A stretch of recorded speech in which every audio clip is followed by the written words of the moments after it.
하늘밥상 144번째 묵상 모세 이야기. 모세는 120년을 살았습니다. 그냥 120년이 아니라 40년을 3번 살았습니다. 첫 번째 40년은 애굽의 바로의 궁에서 왕자 아닌 왕자로 살았습니다. 그러나 그는 결코 애굽인이 될 수 없었습니다. 동족을 박해하는 애굽인을 죽이고 그 끝이 났습니다.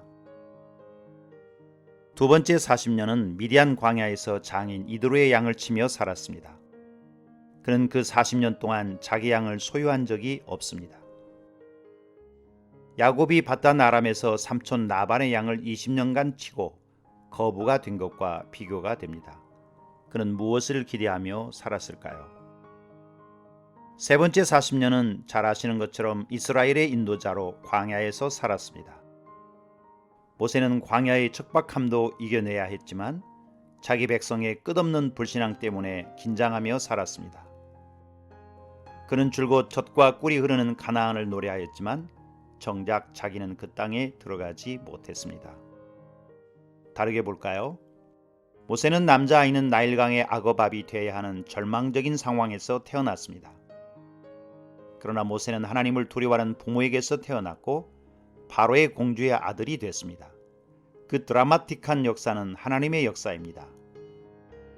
하나님은 모세를 가장 안전한 왕궁에서 핍박자인 왕가의 도움으로 지도자의 소양을 갖추도록 하셨습니다.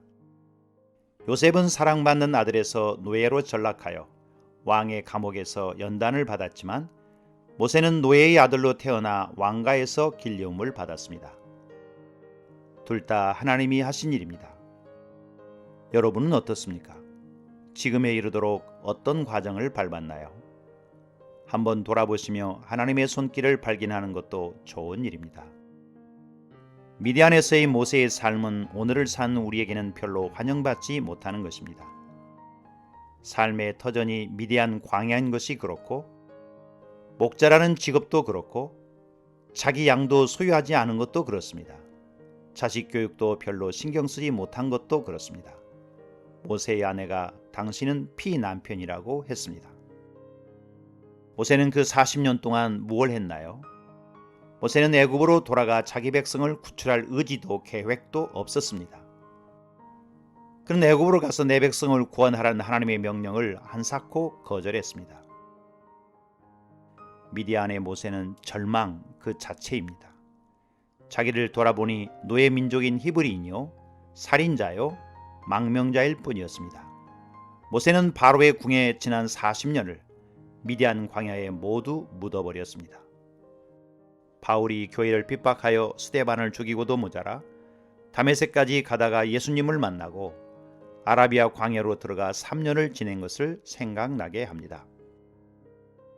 자기에 대한 절망은 하나님의 역사를 위한 과정입니다. 하나님은 절망할 때 구원하십니다. 사명에 걸맞도록 낮추시고 연단하십니다. 자기를 부인하고 자기 십자가를 지도록 하십니다. 하나님은 지도자 모세에게 능력을 부여하셨습니다. 10가지 재앙을 통해 바로의 무릎을 꿇리고 이스라엘 백성을 구원하게 하셨습니다.